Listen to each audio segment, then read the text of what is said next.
ടൂറിസ്റ്റിലോട്ട് വന്നു.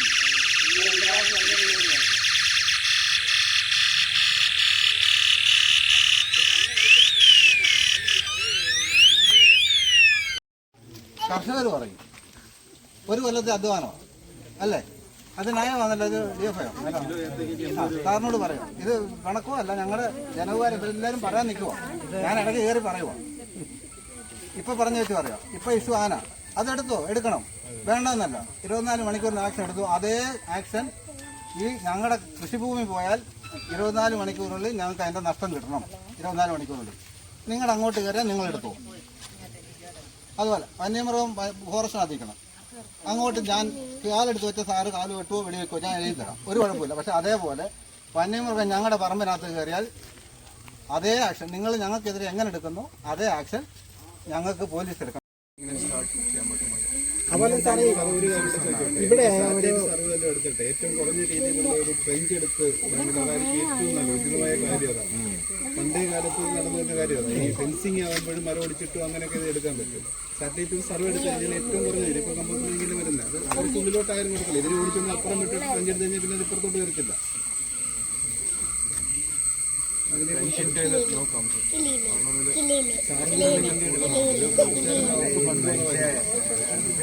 പ്രപ്പോസ് ചെയ്ത ഫെൻസിംഗ് ആയിരുന്നു. അതിനാണ് നല്ല അനുവദിച്ചത്. ഇത് ഇടാൻ വേണ്ടി 1 വർഷമായി. ആദ്യം ഏജൻസിക്കാർ ചെയ്തില്ല. രണ്ടാമത് വീണ്ടും ഇപ്പോൾ വേറെ ഏജൻസിയെ കൊടുത്തു. അവരിപ്പോൾ അടിയന്തരമായി ഈ പ്രദേശം ചെയ്യാമെന്നാണ് പറഞ്ഞിരിക്കുന്നത്. സാറേ അങ്ങനെയാണ് ചെയ്യുന്നത്. പക്ഷേ ഇത് പിന്നെ ഞാൻ ഇവരെ ഒരിക്കലും കിട്ടും. കാരണം ഇവര് നമ്മളെ വിളിക്കുന്ന സ്പോട്ടിൽ വരുന്നുണ്ട്. എല്ലാ ദിവസവും ഇവര് ഡ്യൂട്ടിക്ക് വരുന്നുണ്ട്. രാത്രി കാവലിരിക്കുന്നത് അവരെ കൊണ്ട് ചെയ്യാവുന്നതിന് മാക്സിമം അവർ ചെയ്യുന്നുണ്ട്. അതല്ല വേണ്ടുന്നത്. എന്താണ് ഇനിയുള്ള നടപടി?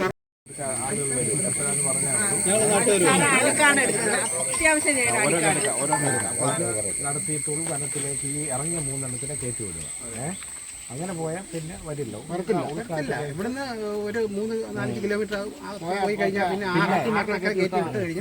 നമ്മുടെ അനുഭവം ഉള്ളിടത്തെല്ലാം ഇത് തന്നെയാണ് സംഭവം. കാരണം അങ്ങനെ ചെയ്തിരുന്നു പിന്നെ ഇറങ്ങിയിട്ടേ ഇല്ല. പിന്നെ ഭയമാണ് ആ റൂട്ട് വരാൻ. പിന്നെ അങ്ങനെ പോത്തേ ഉള്ളൂ. അതല്ലെങ്കിൽ ഇത് 1 കിലോമീറ്റർ ഇങ്ങനെ നമ്മൾ വെടിവെച്ചും പടക്കം വെച്ചും സാധനം വരും. ഇവർക്ക് തന്നെ പിന്നെയും നാളെ ഇവർക്ക് തന്നെ പണിയാം. അതൊന്ന് ചെയ്യാം. അത് ചെയ്യാം. പിന്നെ ഫെൻസിങ് അടിയന്തരമായി പണി തുടങ്ങുക. പണി വേഗം ഫെൻസിങ്ങിന് പണി വേഗം തുടങ്ങുക. ശനിയാഴ്ച ഈ കാടൊന്നും എടുക്കാൻ തീരുമാനിച്ചിട്ടുണ്ട്. ഇവിടുത്തെ റോഡ് സൈഡ് അങ്ങ് വരെയുള്ള അല്ല HMന്റെ ആ സാറേ. പക്ഷെ ഒരു പ്രശ്നം, ഞാൻ ആരെങ്കിലും കയറി ഒരു കാട് വെട്ടിയാൽ ഉടൻ തന്നെ ആരെങ്കിലും നാട്ടിലും ഉണ്ടാവുമല്ലോ, വിളിച്ചു പറയും. അപ്പോൾ വന്നിട്ട് അത് വെട്ടാൻ പറ്റില്ല എന്ന് പറയുന്ന പ്രശ്നമുണ്ട്. അപ്പൊ അങ്ങനെ ഒരു സംഭവം ഉണ്ടാകരുത്. ഞങ്ങൾ മരങ്ങളോ ബാക്കി ഒന്നും വെട്ടില്ല, അടിക്കാട് മതി. വേറെ ഒന്നും വേണ്ട. ഞങ്ങൾക്ക് ലൈറ്റ് അടിച്ചാൽ ജസ്റ്റ് ഒന്ന് കാണാൻ പറ്റില്ല. ഫാർമർക്കൊക്കെ അറിയാം, അടിച്ചാൽ അങ്ങോട്ട് കയറില്ല.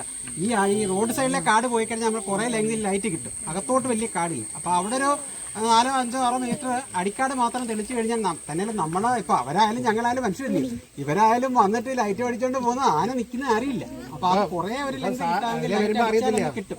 അവിടെ സൈഡിൽ ആന നിന്നാൽ പോലും അറിയത്തില്ല. അതുപോലെ മെയിനായിട്ട് ഒരു കാര്യം പറയാനുള്ളത്, ഇവിടെ എന്റെ കണ്ടത്തിലും അതിനകത്തും ലൈൻ വളരെ താഴ്ന്നു കിടക്കുക. ഈ ആന വന്നാൽ കണ്ടത്തിൽ ഇറങ്ങിയാലും ആ അയ്യത്തിറങ്ങിയാലും അപകടം ഉണ്ടാകാൻ ഒരുപാട് സാധ്യതയുണ്ട്. ഇലക്ട്രിസിറ്റിയുടെ ലൈൻ ഒന്നാമത് തീരെ താഴ്ന്നു കിടക്കുകയാണ് 2 ലൈൻ. കാരണം വന്നു കഴിഞ്ഞാൽ നിങ്ങൾ ഞങ്ങളുടെ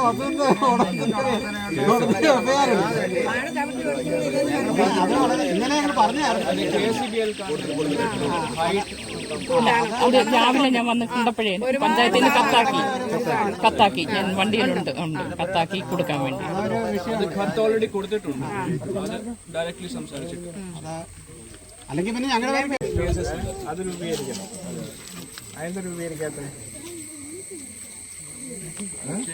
ഇതുവരെ ഇങ്ങനെ ഇപ്പോഴില്ല സാർ ആനയുടെ വിഷയം വന്നത്.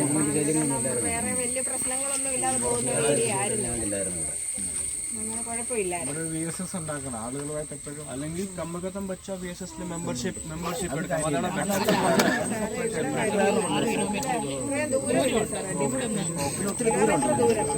ഇവിടുത്തെ ഈ കാര്യങ്ങൾ ഇവരെ ഇവിടെ എന്ന് പറയുമ്പോൾ ഇപ്പൊ ഈ ഏരിയ അത് തന്നെയല്ല ഫോറസ്റ്റ് ഉദ്യോഗസ്ഥരും ജനങ്ങളും തമ്മിലൊരു ബന്ധമാവുമല്ലോ. അത് വകുപ്പിനെ ഗുണം ഉണ്ടാകത്തുള്ളൂ. ഞങ്ങളുടെ കഴിയുന്ന മാക്സിമം അവര് ചെയ്യുന്നുണ്ട് സാറേ. ഇതാണ് ഞങ്ങൾ ന്യായമായ രീതിയിൽ ഇതുവരെ സംസാരിച്ചിട്ടുണ്ട്. ഇവിടെ വന്നിട്ട്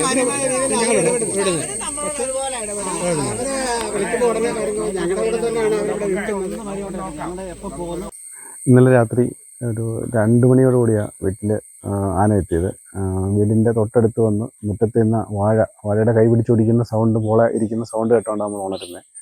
വന്ന് നമ്മൾ പുറത്തിറങ്ങി ലൈറ്റ് അടിച്ച് നോക്കുമ്പോൾ ആന അവിടുന്ന് മാറി റബ്ബർ തോട്ടത്തിൽ നിന്ന്. പിന്നെ ആൾക്കാരെ വിളിച്ചു കൂട്ടി പടക്കം പൊട്ടിച്ചതിന് ശേഷം അത് പോയത്. അത് പടക്കം പൊട്ടിച്ചാലും അത് ഓടി പോകത്തില്ല, അത് മാറി നിൽക്കും. വീണ്ടും എല്ലാവരും കൂടെ വന്ന് ലൈറ്റ് അടിച്ചാണ് അത് പോയത്. ഇപ്പം MLA വന്നായിരുന്നു, DFO ഒക്കെ എത്തിയായിരുന്നു. അന്നേരം അവരുടെ തീരുമാനം നമുക്ക് ആനയെ അടുത്ത ദിവസം തന്നെ ദൂരത്തേക്ക് കടിയാറപ്പുറം ഓടിച്ചു കൊണ്ടുവിടാം. ഇവിടെ നിൽക്കുന്ന ആനകളെ അവർ ഉൾവനത്തിലേക്ക് ഓടിച്ചു കൊണ്ടുവിടാമെന്നുള്ളതാണ്. സൈക്കിൾ ഫോഴ്സ് എല്ലാം കൂടെ വന്നിട്ട് അങ്ങനെ ചെയ്യാമെന്നുള്ളൊരു തീരുമാനത്തിലാണ് ഇപ്പം പോയേക്കുന്നത്. പിന്നെ ഫെൻസിങ്ങിൻ്റെ പണിയൊക്കെ ഉടനെ തുടങ്ങാം, പെട്ടെന്ന് ചെയ്യിക്കാമെന്നുള്ളതാണ് അവർ പറഞ്ഞു നേക്കുന്ന വാഗ്ദാനങ്ങൾ. അവർ പിന്നെ പറഞ്ഞ ഒരു കാര്യം അവർ ചെയ്തു, ഒരു പ്രൊട്ടക്ഷൻ അലാം വെക്കാമെന്ന് പറഞ്ഞു. അതിന്നുകൊണ്ട് സ്ഥാപിച്ചിട്ടുണ്ട്. അതിനി അതിൻ്റെ പ്രവർത്തനം എങ്ങനെയാണെന്ന് നോക്കട്ടെ. എല്ലാ ദിവസവും ഉണ്ടാവും. ഇന്നലെ ഉണ്ടായിരുന്നു. ഇന്നലെ 1 മണി വരെ അവരിവിടെ ഉണ്ടായിരുന്നു. 1 മണിയായപ്പോഴാണ് അവർ പോയത്. ആന വന്ന് 2 മണിക്ക് വിളിച്ച് ഒരു 10-20 മിനിറ്റ് 22 മിനിറ്റിനകത്ത് അവർ എത്തുകയും ചെയ്തു. അവരെത്തിയപ്പോഴത്തേക്ക് ഞങ്ങൾ ആനെ കാട്ടിൽ കയറ്റി വിട്ടായിരുന്നു. പിന്നെ ഞങ്ങളെല്ലാവരും കൂടെ ഇവിടെ എല്ലാം അടിച്ച് എല്ലാം നോക്കി. അവർ രാവിലെ 5 മണിയായിട്ട് അവർ പോയത്. കുളത്തവൻ ഗ്രാമത്തിൻ്റെ കഷ്ടതകൾ ഓരോ ദിവസവും ഓടിക്കൊണ്ടിരിക്കുകയാണ്. പകൽ കൂലിവേലയ്ക്ക് പോകണം, രാത്രിയിൽ ആന ഓടിക്കുന്ന സാഹചര്യമാണ്. ഉദ്യോഗസ്ഥരും ജനപ്രതിനിധികളൊക്കെ വരുന്നുണ്ട്, പ്രതീക്ഷകൾ തരുന്നുണ്ട്. അതൊന്നും ശാശ്വതമായ പരിഹാരങ്ങളല്ല. ചെറിയൊരു തെറ്റ് കർഷകരിൽ നിന്നുണ്ടായ ഫോറസ്റ്റുകാർ നടപടിയെടുക്കും, അതെടുത്തോട്ടെ, കുഴപ്പമില്ല. അതേപോലെ കർഷകരുടെ കൃഷി ഉൽപ്പന്നങ്ങൾ പോയാൽ അതേ ആർജവത്തോടെ 24 മണിക്കൂറിനുള്ളിൽ കർഷകർക്കുള്ള നഷ്ടം കിട്ടണം, പ്രതിവിധി ഉണ്ടാകണം. ജീവിക്കാൻ പറ്റാത്ത സാഹചര്യമായി ഓരോ ഗ്രാമങ്ങളും വിട്ടൊഴിഞ്ഞു പോവാണ്. ഇവിടങ്ങളിലുള്ള കുഞ്ഞുങ്ങളെ കെട്ടിക്കാൻ പോലും പറ്റാത്ത സാഹചര്യങ്ങളാണ് വന്യമൃഗശല്യങ്ങളുമുണ്ട്. മുൻപ് ഇല്ല, 2018 ശേഷമാണ് തുടങ്ങിയത് 1-2. ഇപ്പം കുടുംബാംഗങ്ങളെ പോലെ വന്യമൃഗങ്ങൾ, ഇത് മാത്രമല്ല മലയണ്ണാന്, കുരങ്ങ്, മയിൽ, ബ്ലാവ്, കാട്ടുപോത്ത്, പുലി, കടുവ, അതിൻ്റെ കൂടെ ആനയും വീട്ടുമുറ്റത്തിറങ്ങി വീട്ടിലുള്ളവർ വിഷമത്തിലും ഭയത്തിലുമാണ്. ഓരോ ദിവസം മരണഭയത്തിലുമാണ്. നമുക്ക് ശാശ്വതമായ പരിഹാരമാണ് വേണ്ടത്, താൽക്കാലികമല്ല. ഇപ്പോൾ അവർ ഫോറസ്റ്റുകാർ വന്നു ആനയെ ഓടിക്കാൻ നാട്ടുകാരുടെ കൂടെ അടിച്ച് കടിയാറിനപ്പുറം കയറ്റിവിടാം എന്ന് പറയുന്നു. പക്ഷെ അതിന് ശാശ്വതമല്ല, താൽക്കാലികമാണ്. ശാശ്വതമായ പരിഹാരമാണ് വേണ്ടത്. മനുഷ്യൻ്റെ ക്ഷമയുടെ നെല്ലിപ്പല കണ്ടിരിക്കുകയാണ്. ഇനി വന്യമൃഗശല്യം ഉണ്ടായ ജനങ്ങൾ എങ്ങനെ പ്രതികരിക്കുമെന്ന് അറിയത്തില്ല. അതിന് അവസരം ഉണ്ടാക്കാതെ ഉത്തരവാദിത്തപ്പെട്ടവർ ഒന്നിച്ചിരുന്ന് ആലോചിച്ച്, ഞങ്ങൾക്കിവിടെ രാഷ്ട്രീയ സമുദായ വ്യത്യാസങ്ങളൊന്നുമില്ല, പുറത്തിറങ്ങാൻ പറ്റുന്നില്ല, ഞങ്ങൾക്ക് പരിഹാരമാണ് വേണ്ടത്. പുറത്തേക്ക് ഇറങ്ങാൻ പറ്റത്തില്ല, രാത്രിയിൽ ഇറങ്ങാൻ പറ്റത്തില്ല. നേരം വെളുത്ത് വെട്ടം വീണ് കഴിഞ്ഞാൽ ആൾക്കാർ പോകുന്നത്, ജോലിക്ക് പോകുന്നവർക്ക് ബുദ്ധിമുട്ട്, വീട്ടിലുള്ളവർക്ക് ബുദ്ധിമുട്ട്. വൈകിട്ട് വെളിയിലൊക്കെ പണിക്ക് പോകുന്നവർ 5 മണിക്ക് മുമ്പ് അഞ്ചലും കൊല്ലൂരൊക്കെ പോകുന്നവർ പണി നിർത്തിയിട്ട് വീട്ടിലെത്തിക്കഴിഞ്ഞ് ഇപ്പം 2 മാസം കൊണ്ട് 4-5 വീട്ടുകാർ ഒന്നിച്ച് രാത്രിയിൽ ഉറക്കളച്ച് ആനയെ ഓടിക്കുകയാണ്. ഫോറസ്റ്റുകാരും വരുന്നുണ്ട്. കൃഷിയും ചെയ്യാൻ പറ്റുന്നില്ല, യാതൊരു പരിഹാരവും ഇല്ല. എങ്ങനെ ജീവിക്കും മനുഷ്യൻ? ഇത് കഴിഞ്ഞ് ഇനി എന്തിനു പോകണം? ഇപ്പോഴോ എല്ലാം മയക്കുമരുന്ന് കച്ചവടത്തിനോ മദ്യ കച്ചവടത്തിനോ അല്ലെങ്കിൽ മാഫിയായിക്കോ ഗുണ്ടായുസിനോ പോകാൻ പറ്റുമോ? അതിന് പോകാൻ പറ്റത്തില്ല. അതുകൊണ്ടാണ് കർഷകർ കൃഷിയെ ആശ്രയിക്കുന്നത്. അതുകൊണ്ട് ദയവ് ചെയ്ത് എല്ലാവരും കൂടെ ഭിന്നത മറന്ന് ഒരേ സ്വരത്തിൽ കൂടിയിരുന്ന് ആലോചിച്ച് ഞങ്ങൾക്ക് ശാശ്വതമായ പരിഹാരം തരണം. അതാണ് അപേക്ഷ. വനാതിർത്തിയിൽ റെഞ്ച് എടുക്കണമെന്നുള്ളതായിരുന്നു. പക്ഷെ അതിൻ്റെ നൂലാമാലകൾ എന്താണെന്നറിയത്തില്ല. ഫോറസ്റ്റുകാർ അത് പറ്റത്തില്ലെന്നോ കോടതി വിധികളെന്നോ പറയുന്നു. അതെങ്ങനെയാണെന്ന് വെച്ചാൽ ഭരണകൂടങ്ങൾ, അധികാരപ്പെട്ടവർ ഒന്നിച്ചിരുന്ന് ആലോചിച്ച് അതിന് ഒരു ശാശ്വതമായ പരിഹാരം കാണും.